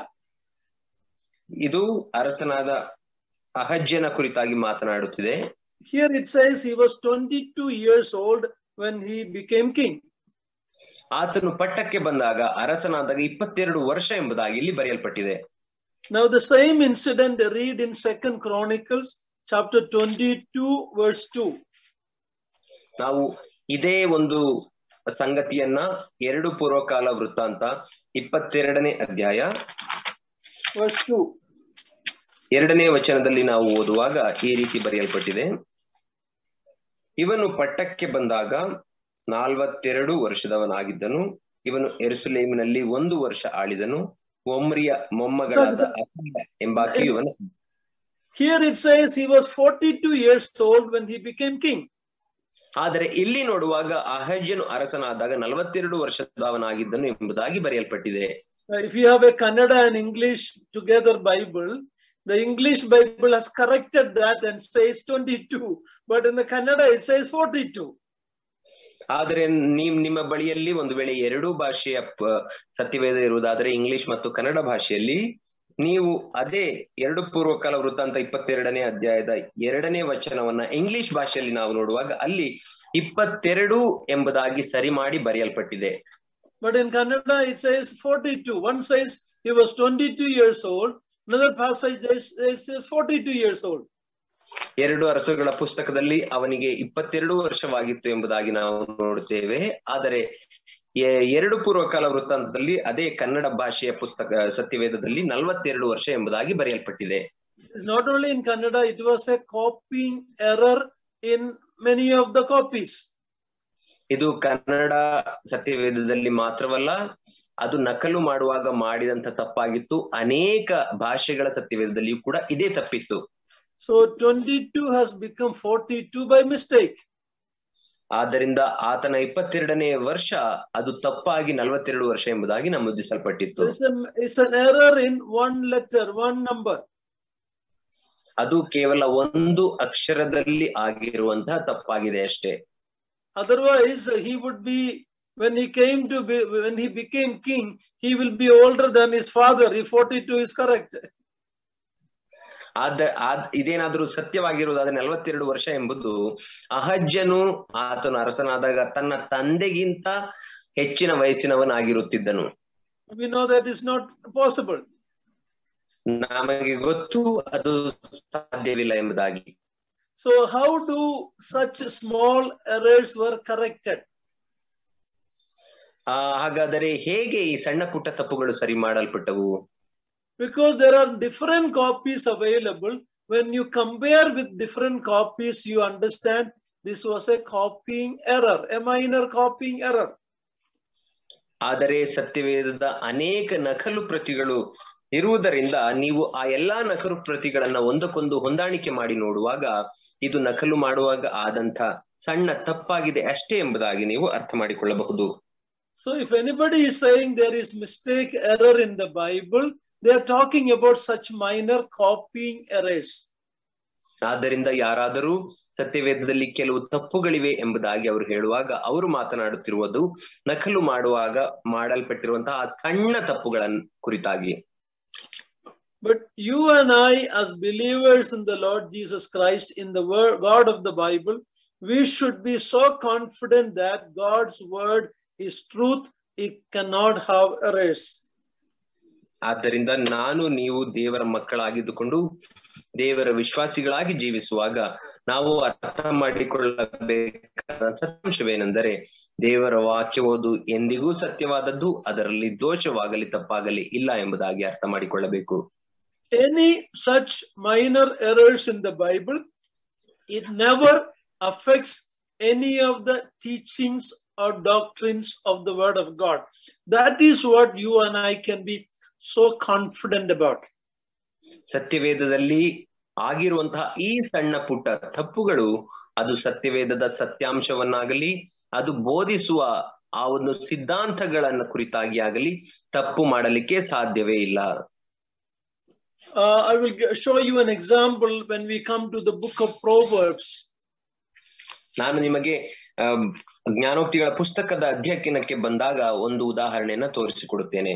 Look at Proverbs chapter 16 verse 7. ನಾವು ಜ್ಞಾನೋಕ್ತಿಗಳ ಪುಸ್ತಕ 16ನೇ ಅಧ್ಯಾಯ 7ನೇ ವಚನವನ್ನು ನಾವು ನೋಡಿಕೊಳ್ಳೋಣ. ಜ್ಞಾನೋಕ್ತಿ 16:7.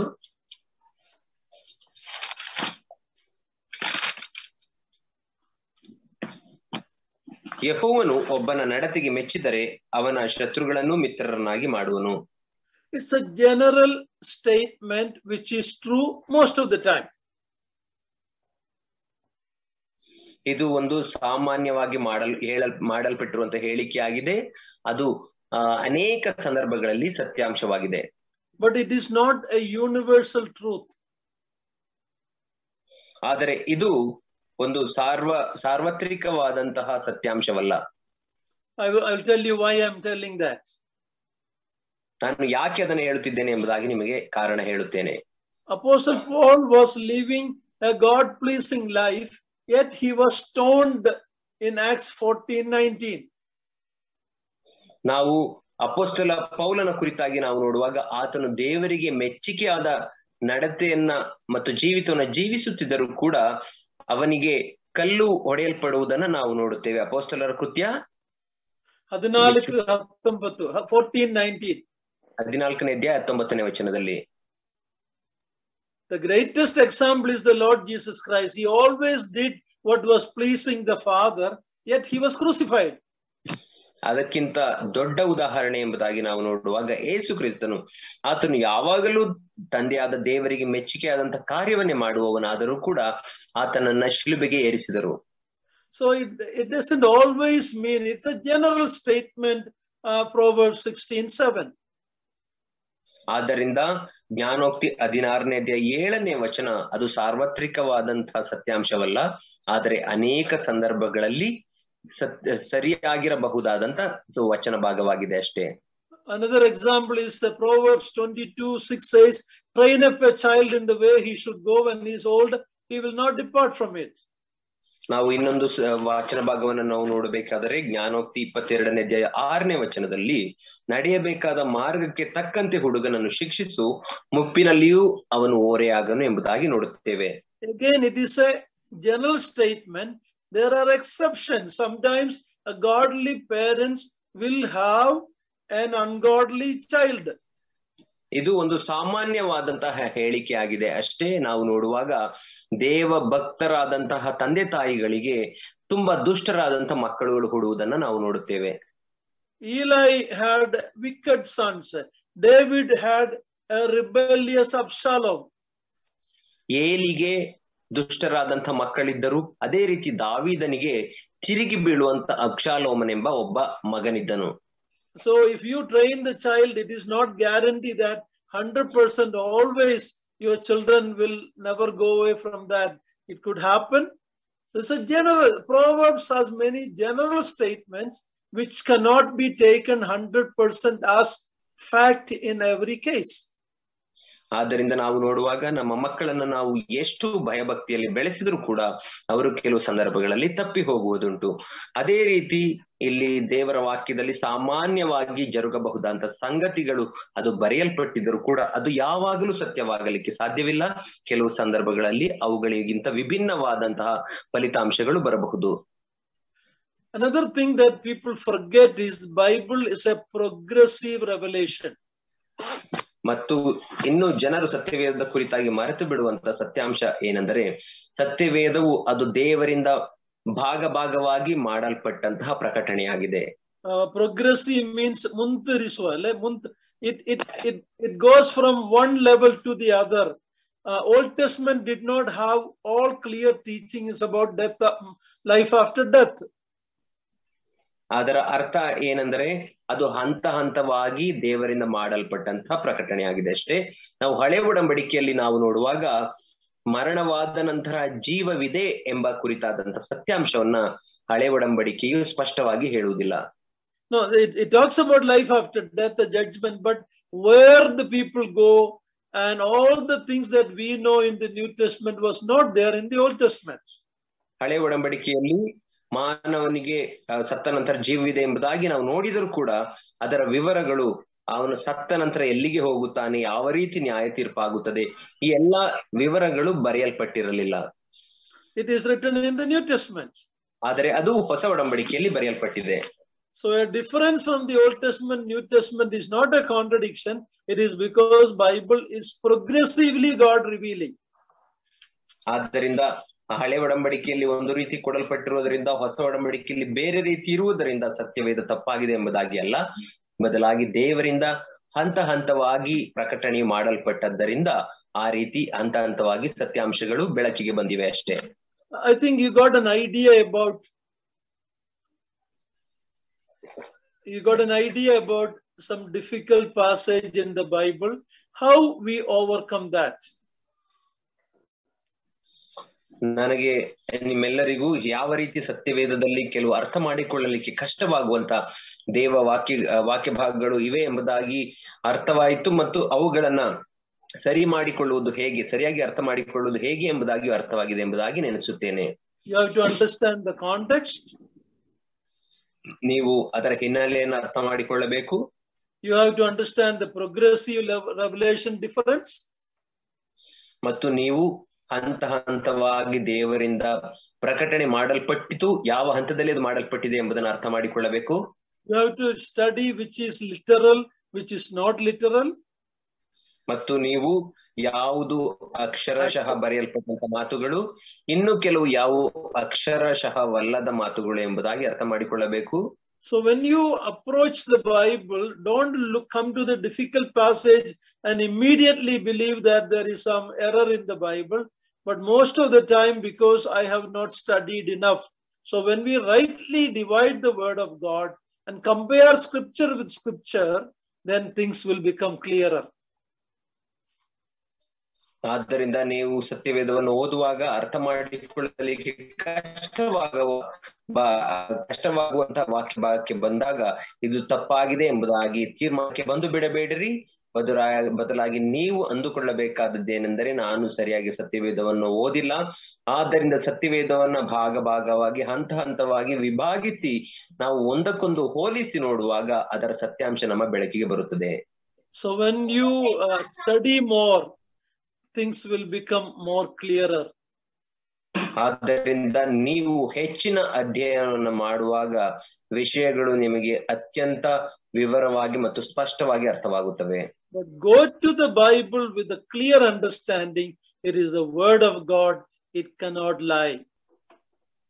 ಆದ್ದರಿಂದ ಸತ್ಯವೇದವನ್ನ ಓದುವಾಗ ಅದು ದೇವರ ಸತ್ಯಾಂಶವಾಗಿದೆ, ಸತ್ಯವಾಕ್ಯವಾಗಿದೆ, ಅದರಲ್ಲಿ ತಪ್ಪಿಲ್ಲ ಎಂಬಂತ ಮನೋಭಾವನೆಯಿಂದ ಅದನ್ನ ಅಧ್ಯಯನ ಮಾಡಿರಿ.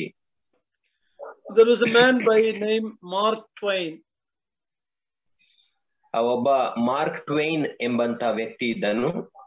He said like this. ಆತನು ಈ ರೀತಿ ಹೇಳಿದನು, It is not what I don't understand in the Bible that bothers me. ನನಗೆ ಸಮಸ್ಯೆ ಯಾವುದರಲ್ಲಿ ಅಂದರೆ, ಸತ್ಯವೇದದಲ್ಲಿ ಅರ್ಥ ಮಾಡಿಕೊಳ್ಳಲಿಕ್ಕೆ ಸಾಧ್ಯವಾಗದ ಭಾಗಗಳ ಕುರಿತಾಗಿ ಸಮಸ್ಯೆ ಇಲ್ಲ. I am more worried about the passage that I know clearly I have not obeyed all of that. That's my worry. I hope you understand that. My worry is not what I don't understand in the Bible, but what I understand, because what I already understand, I am not obeying all of it. That's what bothers me more. Mark Twain ಅನ್ನೋ ಆ ರೀತಿ ಆತನು ಈ ರೀತಿ ಹೇಳುತ್ತಾನೆ, ನನಗೆ ಸಮಸ್ಯೆ ಎಂದರೆ ಅರ್ಥ ಮಾಡಿಕೊಳ್ಳಲಿಕ್ಕೆ ಸಾಧ್ಯವಾಗದ ದೇವವಾಕ್ಯ ವಚನಗಳಲ್ಲ, ಬದಲಾಗಿ ನಾನು ಅರ್ಥ ಮಾಡಿಕೊಂಡು ದೇವರಿಗೆ ವಿಧೇಯನಾಗಿ ನಡೆಯದಂತಹ ದೇವರ ವಚನ ಭಾಗವೇ ನನಗೆ ಸಮಸ್ಯೆಯನ್ನು ಉಂಟು ಮಾಡುತ್ತವೆ ಮತ್ತು ಚಿಂತೆಗೀಡು ಮಾಡುತ್ತವೆ. Yeah, let's read Deuteronomy 29:29. It's a very clear principle we can understand. There are certain things difficult to understand. Certain things God has not completely revealed to us. So Deuteronomy 29:29 is a good principle.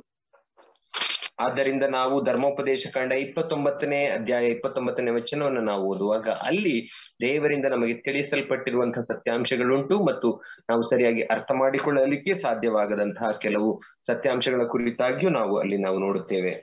29:29 ಧರ್ಮೋಪದೇಶ ಕಾಂಡ, ರಹಸ್ಯವಾದವುಗಳು ನಮ್ಮ ದೇವರಾದ ಯೆಹೋವನವು, ಆದರೆ ಆತನಿಂದ ಪ್ರಕಟವಾದವುಗಳು ಸದಾ ನಮ್ಮ ಮತ್ತು ನಮ್ಮ ಸಂತತಿಯವರ ಪಾಲಾಗಿರುವುದರಿಂದ ನಾವು ಈ ಧರ್ಮಶಾಸ್ತ್ರ ನಿಯಮಗಳನ್ನು ಅನುಸರಿಸಿ ನಡೆಯಬೇಕಾದ ಹಂಗಿನಲ್ಲಿದ್ದೇವೆ. Yeah, there are certain things which God has kept maybe secret. ನಮಗೆ ಪ್ರಕಟಿಸದೆ ದೇವರು ರಹಸ್ಯವಾಗಿ ಇಟ್ಟಿರುವಂತಹ ಕೆಲವು ಸಂಗತಿಗಳುಂಟು. But there are much more given clear to us what we and our children need to obey and follow. ಆದರೆ ಸತ್ಯವೇದದಲ್ಲಿ ನಮಗೆ ಅರ್ಥ ಮಾಡಿಕೊಳ್ಳಲಿಕ್ಕೆ ಸಾಧ್ಯವಾಗುವಂತಹ ಮತ್ತು ನಾವು ಅನುಸರಿಸಿ ನಾವು ಮತ್ತು ನಮ್ಮ ಮೊಮ್ಮಕ್ಕಳು ಕೂಡ ಅನುಸರಿಸಿ ನಡೆಯಬೇಕಾದಂತಹ ಅನೇಕ ಸತ್ಯಾಂಶಗಳು ಮತ್ತು ದೇವರ ವಾಕ್ಯಗಳು ಪ್ರಕಟವಾಗಿ ಸ್ಪಷ್ಟವಾಗಿ ದೇವರಿಂದ ತಿಳಿಸಲ್ಪಟ್ಟಿವೆ. So our problem is our obedience is less. We always worry about what we don't understand than obeying what we understand. ಆದ್ದರಿಂದ ನಮ್ಮ ಸಮಸ್ಯೆ ಏನೆಂದರೆ ನಾವು ಅರ್ಥ ಮಾಡಿಕೊಳ್ಳಲಿಕ್ಕೆ ಕಷ್ಟವಾಗುವಂತಹ ದೇವರ ವಾಕ್ಯದ ಕುರಿತಾಗಿ ಗಮನ ಹರಿಸುತ್ತೇವೆ, ಬದಲಾಗಿ ನಮಗೆ ಅರ್ಥವಾಗಿ ನಾವು ವಿಧೇಯರಾಗಿ ನಡೆಯದ ದೇವರ ವಚನದ ಕುರಿತಾಗಿ ನಾವು ಇನ್ನೂ ಹೆಚ್ಚಾಗಿ ಚಿಂತೆ ಉಳ್ಳವರಾಗಬೇಕು.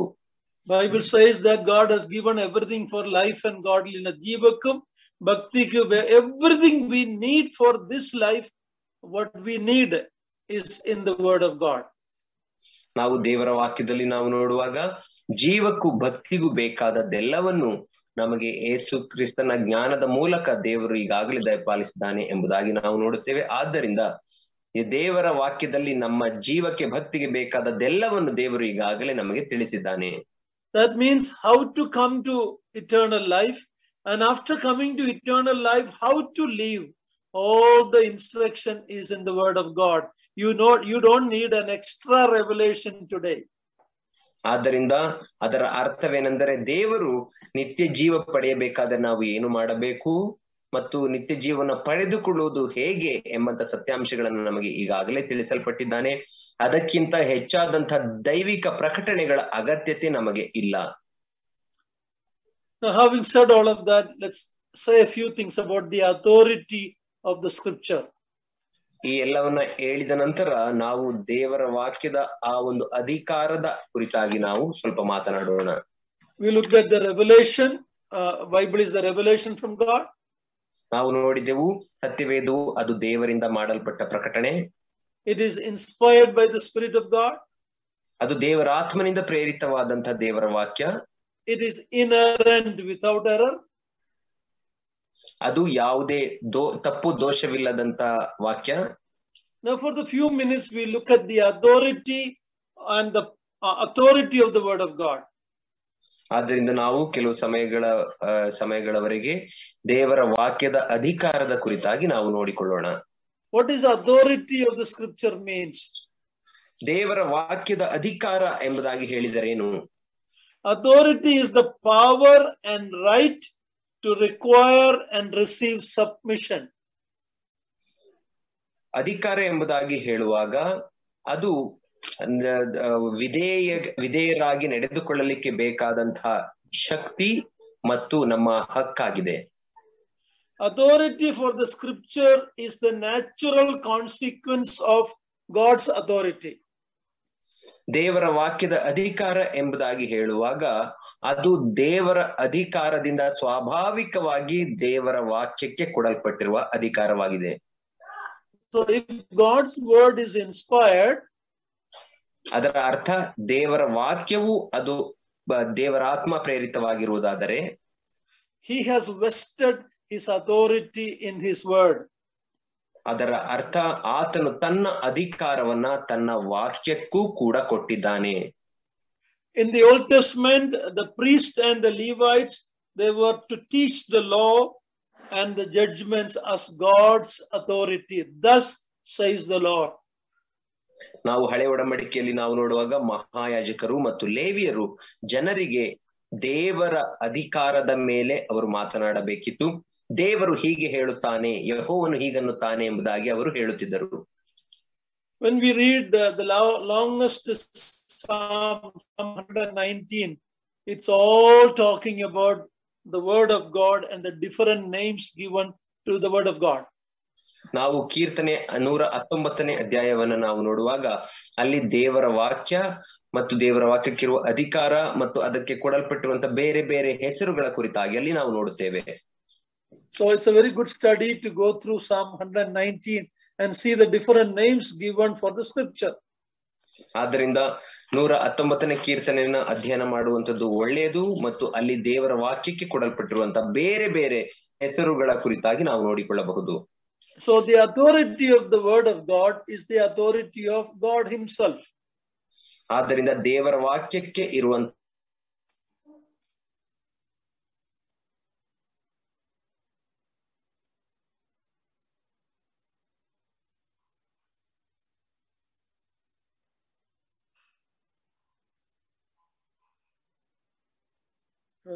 ಅಧಿಕಾರ ಅದು ದೇವರ. When you come to the New Testament in the gospel time, when you come to the New Testament in the gospel records, ಹೊಸ ಒಡಂಬಡಿಕೆಗೆ ಬರುವಾಗ ಅಲ್ಲಿ ಸುವಾರ್ತೆಗಳ ಪುಸ್ತಕಗಳನ್ನ ನಾವು ನೋಡುವಾಗ Jesus Christ has distinguished between the tradition of the Pharisees, and then he said, "You have heard it, but I say unto you." ನಾವು ಅಲ್ಲಿ ಯೇಸು ಕ್ರಿಸ್ತನು ಫರಿಸಾಯರ ಆ ಸಂಪ್ರದಾಯದ ಕುರಿತಾಗಿ ಮಾತನಾಡುವಾಗ ನೀವು ಈ ರೀತಿ ಹೇಳುತ್ತೀರಿ, ಆದರೆ ನಾನು ಈ ರೀತಿ ಹೇಳುತ್ತೇನೆ ಎಂಬುದಾಗಿ ಹೇಳುತ್ತಾನೆ. I said to you, that is with authority. ಆತನು ಹೇಳುವಂತದ್ದು ನಾನು ನಿಮಗೆ ಹೇಳುತ್ತೇನೆ, ಅಂದರೆ ಅಧಿಕಾರದಿಂದ ಆತನು ಮಾತನಾಡಿದನು. In the New Testament, the writers understood that in God's authority they were writing. ನಾವು ಹೊಸ ಒಡಂಬಡಿಕೆಯಲ್ಲಿ ನಾವು ನೋಡುವಾಗ ಹೊಸ ಒಡಂಬಡಿಕೆಯನ್ನ ಬರೆದಂತ ಗ್ರಂಥಕಾರರು ಅವರು ಅರ್ಥ ಮಾಡಿಕೊಂಡ ಸತ್ಯಾಂಶವೇನೆಂದರೆ ನಾವು ದೇವರ ಅಧಿಕಾರದಿಂದ ಈ ವಚನಗಳನ್ನು ಬರೆಯುತ್ತೇವೆ ಎಂಬುದಾಗಿ ಅರ್ಥ ಮಾಡಿಕೊಂಡರು. There is only two sources of authority. ಅಧಿಕಾರದ ಎರಡು ಮೂಲಗಳಿವೆ ಅಷ್ಟೇ. One, it is from God, or if not, it is from man. ಮೊದಲನೇದು ಅದು ದೇವರಿಂದ ಬರುವಂತಹ ಅಧಿಕಾರ, ಇಲ್ಲದೆ ಹೋದರೆ ಅದು ಮನುಷ್ಯರಿಂದ ಬರುವಂತಹ ಅಧಿಕಾರವಾಗಿದೆ. If it is God, authority is from God, we have to submit to that scripture. ನಾವು ದೇವರ ಅಧಿಕಾರ ಎಂಬುದಾಗಿ ನಾವು ನೋಡುವಾಗ ದೇವರ ಅಧಿಕಾರದಿಂದ ಯಾವುದಾದರೂ ವಾಕ್ಯವು ಅದು ಬರುವುದಾದರೆ ಅದಕ್ಕೆ ನಮ್ಮನ್ನ ನಾವು ತಗ್ಗಿಸಿಕೊಂಡು ಒಳಪಡಬೇಕು. If it is from the authority is from man, then we can interpret it as we like, and it has no merit or value. ಆದರೆ ಅದು ಮನುಷ್ಯರ ಅಧಿಕಾರದಿಂದ ಬಂದಂತಹ ವಾಕ್ಯವಾಗಿರುವುದಾದರೆ, ವಚನವಾಗಿರುವುದಾದರೆ ಅದನ್ನ ನಮ್ಮ ಇಷ್ಟಕ್ಕೆ ತಕ್ಕ ಹಾಗೆ ನಾವು ಅರ್ಥ ಮಾಡಿಕೊಳ್ಳಬಹುದು ಮತ್ತು ಅದರಿಂದ ದೇವರ ವಾಕ್ಯಕ್ಕೆ ಯಾವುದೇ ಧಕ್ಕೆ ಆಗುವುದಿಲ್ಲ. One of the problem many people today has is they look at Bible and science. ಈ ದಿನದ ಜನರಲ್ಲಿ ಇರುವಂತಹ ಇನ್ನೊಂದು ಸಮಸ್ಯೆ ಏನೆಂದರೆ ಅವರು ಸತ್ಯವೇದವನ್ನ ವಿಜ್ಞಾನದ ರೀತಿಯಲ್ಲಿ ನೋಡುತ್ತಾರೆ. For many people, science has become the authority for everything. ಅನೇಕ ಜನರಿಗೆ ಅಧಿಕಾರ ಎಂಬುದಾಗಿ ಹೇಳುವಾಗ ವೈಜ್ಞಾನಿಕವಾಗಿದ್ದರೆ ಮಾತ್ರ ಅಧಿಕಾರಯುತವಾಗಿದೆ ಎಂಬುದಾಗಿ ಅವರು ನೆನೆಸುತ್ತಾರೆ. They believe that whatever science says is true. ಅವರು ನೆನೆಸುತ್ತಾರೆ ವಿಜ್ಞಾನವು ಹೇಳುವಂತದ್ದೆಲ್ಲವೂ ಸತ್ಯ ಎಂಬುದಾಗಿ ನೆನೆಸುತ್ತಾರೆ. So if Bible says anything that is contradicting science, they think that Bible has to go. ಒಂದು ವೇಳೆ ಸತ್ಯವೇದವು ವಿಜ್ಞಾನಕ್ಕೆ ವಿರುದ್ಧವಾದ ಯಾವುದಾದ್ರೂ ಸಂಗತಿಗಳನ್ನ ಹೇಳುವುದಾದರೆ ಸತ್ಯವೇದ ಸುಳ್ಳು ಎಂಬುದಾಗಿ ಅವರು ಹೇಳುತ್ತಾರೆ. of course we have to see which science, because science changes always. ಆದ್ದರಿಂದ ನಾವು ನೋಡಬೇಕು ಯಾವ ವಿಜ್ಞಾನ ಎಂಬುದಾಗಿ, ಯಾಕಂದರೆ ವಿಜ್ಞಾನ ಅದು ಕಾಲ ಕಾಲಕ್ಕೆ ಬದಲಾಗುತ್ತದೆ. Bible is not, science is not against Bible. Bible is not against science, the real science. But as man understands science, it keeps changing. ಆದರೆ ನಾವು ನೋಡುವಾಗ ವಿಜ್ಞಾನವು ಅದು ಸತ್ಯವೇದಕ್ಕೆ ವಿರುದ್ಧವಾಗಿಲ್ಲ, ಅಥವಾ ಸತ್ಯವೇದವು ನಿಜವಾದ ವಿಜ್ಞಾನಕ್ಕೆ ಅದು ಎಂದಿಗೂ ವಿರುದ್ಧವಾಗಿಲ್ಲ. ಆದರೆ ಮನುಷ್ಯನು ತಾನು ಅಂದುಕೊಳ್ಳುವಂತಹ ವಿಜ್ಞಾನಕ್ಕೆ ಸತ್ಯವೇದವು ವಿರುದ್ಧವಾಗಿದೆ. Let's read Isaiah chapter 40 verse 8. ನಾವು ಯೆಶಾಯ 40ನೇ ಅಧ್ಯಾಯ 8ನೇ ವಚನವನ್ನ ಓದಿಕೊಳ್ಳೋಣ.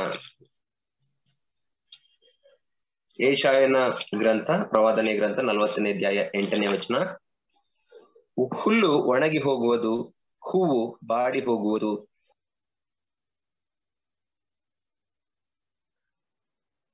ಕಾಲವೇ ಇರುವುದು ಎಂದು ಉತ್ತರವಾಯಿತು.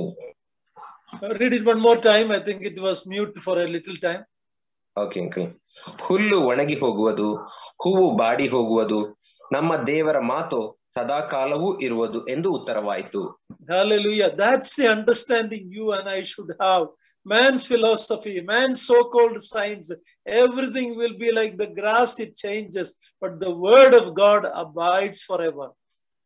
Hallelujah. ದೇವರ ನಾಮಕ್ಕೆ ಸ್ತೋತ್ರವಾಗಲಿ. ನಾನು ನೀವು ಈ ಸತ್ಯಾಂಶವನ್ನು ಅರ್ಥ ಮಾಡಿಕೊಳ್ಳಬೇಕು. ಏನಂದ್ರೆ ಮನುಷ್ಯನ ಸಿದ್ಧಾಂತಗಳು, ಮನುಷ್ಯನ ವಿಜ್ಞಾನ ಅದು ಕಾಲ ಕಾಲಕ್ಕೆ ಬದಲಾಗುತ್ತದೆ, ಮತ್ತು ಹುಲ್ಲಿನ ಹಾಗೆ ಅದು ಒಣಗಿ ಹೋಗುತ್ತದೆ, ಹೂವಿನ ಹಾಗೆ ಬಾಡಿ ಹೋಗುತ್ತದೆ. ಆದರೆ ದೇವರ ವಾಕ್ಯವು ಅದು ಎಂದಿಗೂ ಬದಲಾಗದಂತದ್ದು. The school textbook has to be revised every few years. ನಾವು ನಮ್ಮ ಶಾಲೆಯಲ್ಲಿ ಪಠ್ಯ ಕಲಿಸುವಂತಹ ಪಠ್ಯಕ್ರಮಗಳನ್ನ ವರ್ಷಗಳು ಕಳೆದ ನಂತರ ಅದನ್ನ ಮತ್ತೆ ಪುನರಾವರ್ತಿಸುತ್ತಾರೆ. Medical field, the science field, the technology field, everything is changing. ವೈದ್ಯಕೀಯ ಕ್ಷೇತ್ರ, ತಂತ್ರಜ್ಞಾನ ಮತ್ತು ವಿಜ್ಞಾನ ಅದು ಕಾಲ ಕಾಲಕ್ಕೆ ಬದಲಾಗುತ್ತಾ ಹೋಗುತ್ತದೆ. But the word of God that you and I have in our hand is unchanging. It never need revision. ಆದರೆ ನನ್ನ ನಿಮ್ಮ ಕೈಯಲ್ಲಿರುವಂತಹ ದೇವರ ವಾಕ್ಯವು ಅದು ಎಂದಿಗೂ ಬದಲಾಗುವುದಿಲ್ಲ, ಅದನ್ನ ಪುನರಾವರ್ತಿಸುವಂತ ಅವಶ್ಯಕತೆಯೂ ಕೂಡ ಇಲ್ಲ. One more statement I will make and we will close the study today. The Roman Catholic Church believes that the church is the one who made the word of God. ನಾನು ಕಡೆಯದಾಗಿ ಒಂದು ವಾಕ್ಯ, ನನ್ನ ಕೆಲವು ಮಾತುಗಳನ್ನ ಹೇಳಿ ನಾನು ವಾಕ್ಯ ಭಾಗವನ್ನ ಇಂದಿನ ಅಧ್ಯಯನವನ್ನ ಮುಗಿಸುತ್ತೇನೆ. ರೋಮನ್ ಕ್ಯಾಥೋಲಿಕ್ ಸಭೆಯ ಪ್ರಕಾರ ದೇವರ ವಾಕ್ಯ ಅದು ಚರ್ಚಿಂದ ಅಥವಾ ಧರ್ಮ ಸಭೆಯಿಂದ ಬಂದದ್ದು ಎಂಬುದಾಗಿ ಅವರು ನೆನೆಸುತ್ತಾರೆ. So when the topic of Bible and the church, ಆದ್ದರಿಂದ ಸತ್ಯವೇದ ಅಥವಾ ದೇವರ ವಾಕ್ಯ ಮತ್ತು ಧರ್ಮ ಸಭೆ ಎಂಬಂತ ವಿಷಯಗಳು, they believe that the church is supreme over the scripture.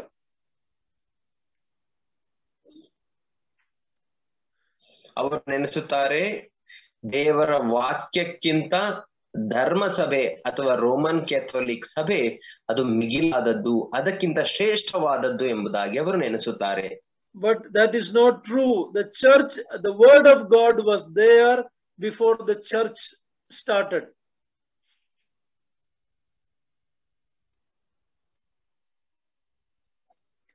ಆದರೆ ಅದು ಸತ್ಯವಲ್ಲ. ನಾವು ನೋಡುವಾಗ ಸಭೆಯು ಪ್ರಾರಂಭವಾಗುವುದಕ್ಕಿಂತ ಮುಂಚೆ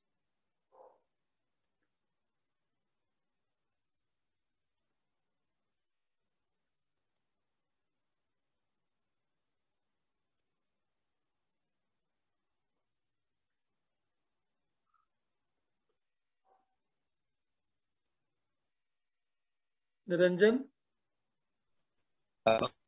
Yes, sir. So they believe that the church is greater than the scripture. ಅವರು ನೆನೆಸುತ್ತಾರೆ ದೇವರ ವಾಕ್ಯಕ್ಕಿಂತ ಸಭೆ ಅಥವಾ ಧರ್ಮ ಸಭೆ ಅದು ಮಿಗಿಲಾದದ್ದು, ಶ್ರೇಷ್ಠವಾದದ್ದು ಎಂಬುದು. But in the word of God we see that it is the word of God that brought the church. ಆದ್ರೆ ದೇವರ ವಾಕ್ಯದಲ್ಲಿ ನಾವು ನೋಡುವಾಗ ದೇವರ ವಾಕ್ಯದ ಫಲಿತಾಂಶವಾಗಿ, ಫಲವಾಗಿ ಸಭೆಯು ಅದು ಉಂಟಾಯಿತು ಎಂಬುದಾಗಿ ನಾವು ನೋಡುತ್ತೇವೆ. The authority of the book comes from the author, not from the reader. ಒಂದು ಪುಸ್ತಕದ ಆ ಒಂದು ಅಧಿಕಾರವು ದೇವರ ವಾಕ್ಯದ ಅಧಿಕಾರ ಅದು ಬರಹಗಾರನಾಗಿರುವ ದೇವರಿಂದ ಬರುವುದು, ಓದುವ ನಮ್ಮಿಂದ ಬರುವುದಲ್ಲ. So man is not the authority, it is the author's authority. ದೇವರ ವಾಕ್ಯದ ಅಧಿಕಾರ ಅದರ ಕರ್ತೃವಾದಂತಹ ದೇವರಿಂದಲೇ ಬರುವಂತದ್ದಾಗಿರುತ್ತದೆ, ಓದುಗರಿಂದಲ್ಲ. Church is not the guardian of the word of God, it is the servant of the scripture. ಸಭೆಯು ಅದು ಆ ಒಂದು ದೇವರ ವಾಕ್ಯವನ್ನ ಕಾಪಾಡುವಂತಹ ಒಂದು ಸಂಸ್ಥೆಯಲ್ಲ, ಬದಲಾಗಿ ದೇವರ ವಾಕ್ಯಕ್ಕೆ ವಿಧೇಯವಾಗಿ ನಡೆಯುವುದಾಗಿದೆ ಸಭೆ. So we need to understand the authority of the scripture. ನಾವು ದೇವರ ವಾಕ್ಯದ ಅಧಿಕಾರವನ್ನ ಅರ್ಥ ಮಾಡಿಕೊಳ್ಳಬೇಕು. Somebody said like this. ಯಾರೋ ಈ ರೀತಿ ಹೇಳಿದರು, the scripture is the mother, not the daughter.